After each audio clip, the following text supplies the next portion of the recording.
Good morning, Math 8. Today's lesson is on Pythagorean Theorem. It's a continuation of our lesson from last day. So the Pythagorean relationship states for a right triangle, a squared plus b squared is equal to c squared. This is our addition statement that we came up with last time. So let's do a little summary. Last day we talked about a right triangle having 3 sides. And I also talked about a right angle having a 90-degree angle. We also found that the diagonal or across 90 degree is always our C, and that is our hypotenuse, the longest side of our triangle. These two sides, it doesn't matter how we label. This can be my A, this can be my B. So we're saying this is side A, this is side B, and that is my side C, which is my hypotenuse. And last day what we did was we said if we drew imaginary boxes on each side of my triangle.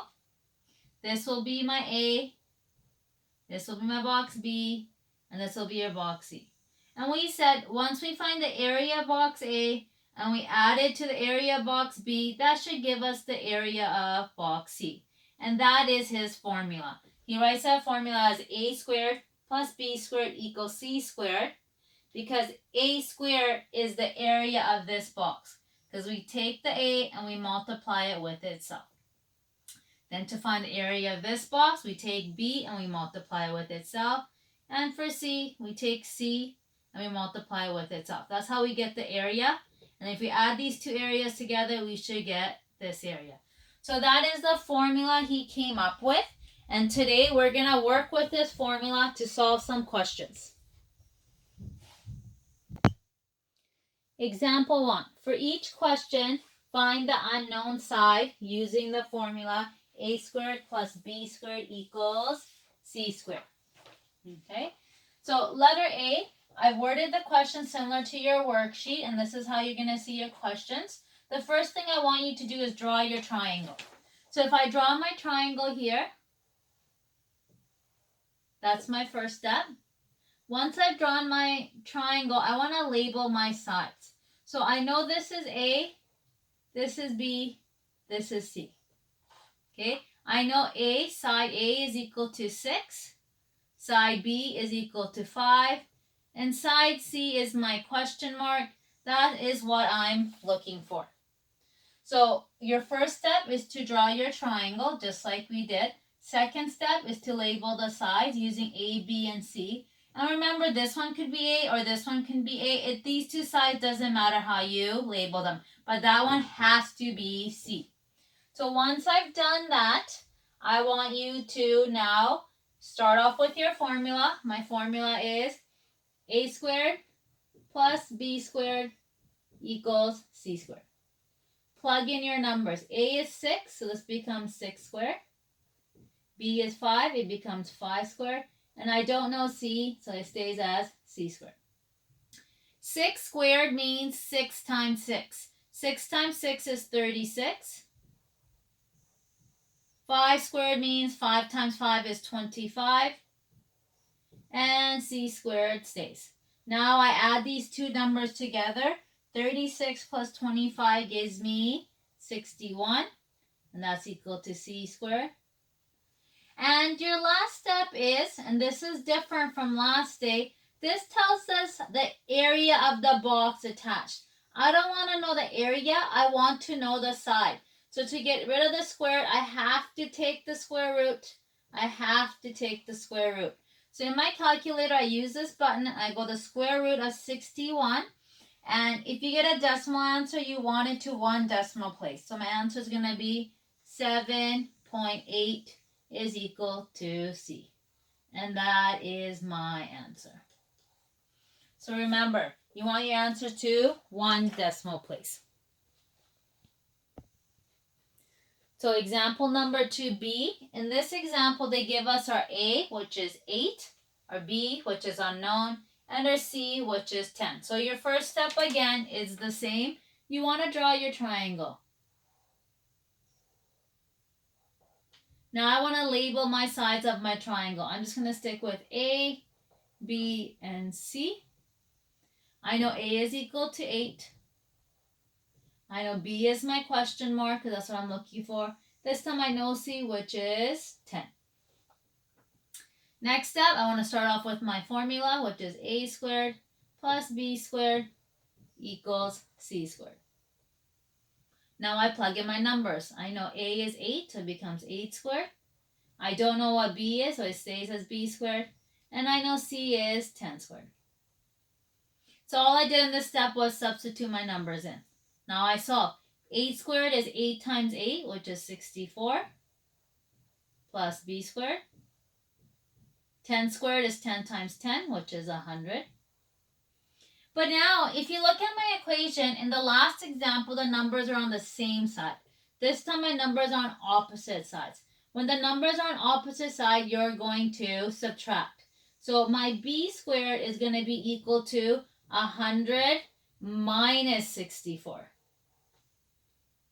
Okay, which gives me B squared is equal to 36.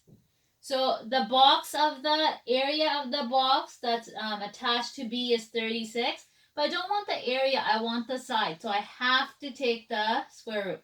I have to take the square root. This time, if you plug in the square root of 36, you're not going to get a decimal answer. You're just going to get 6. So you can leave it as 6. So the answer for B is 6, which makes sense.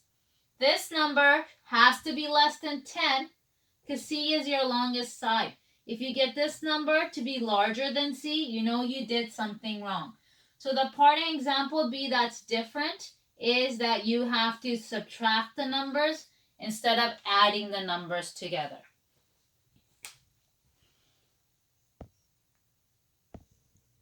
Our last example is where the A is missing. So I don't know what the A is. B is 15 and C is equal to 39. So first step again, I'm going to draw my triangle. I'm going to put the 90 degrees in. I'm going to label it. That's my A, that's my B, and that's my C.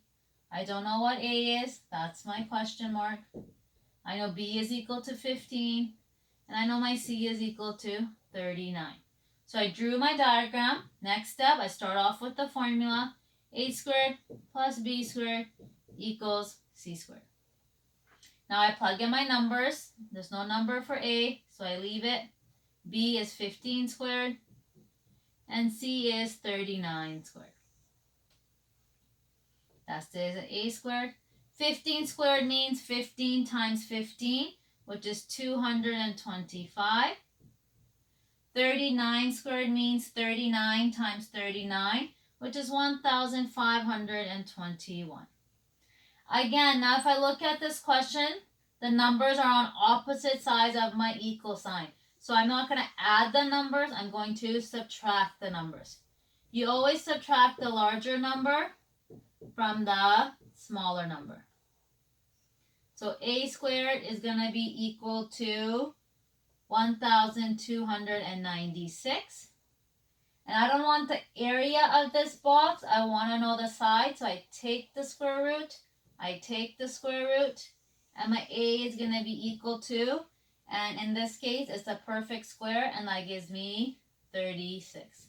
So 36 is your final answer. I have done an example of A, B, and C. So you should be able to use this video to help you with the worksheet. The worksheet is very similar to the way I showed my examples. If you have any questions and concerns, please email me or send me a message in Teams, and I'll try getting back to you as soon as I can. Thank you, and have a great weekend. Bye. Good morning, Math 9. Today's lesson is solving multi-step equations. This will be our last lesson in this chapter. I'm going to do 4 examples with you and then 2 word problems. And what you're going to notice in today's questions are the variables are going to be on the both sides of the equal sign. You haven't seen this in the last lessons. So the first example we're going to go through is A, 4x minus 3 equals negative x and plus 7. So what you notice is I have a variable on the right-hand side and I have a variable on the left-hand side.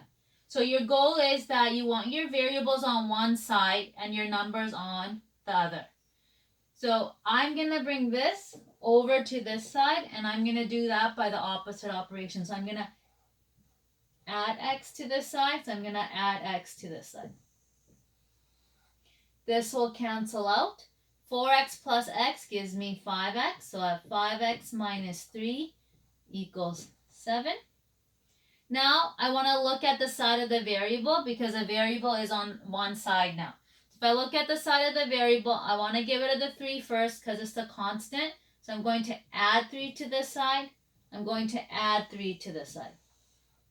This cancels, and I have 5x is equal to 7 plus 3, which is 10. Now I want the variable by itself, so I'm going to divide this side by 5. I'm also going to divide this side by 5. This will cancel out, and my x will be equal to 2. So for this particular question, x is equal to 2.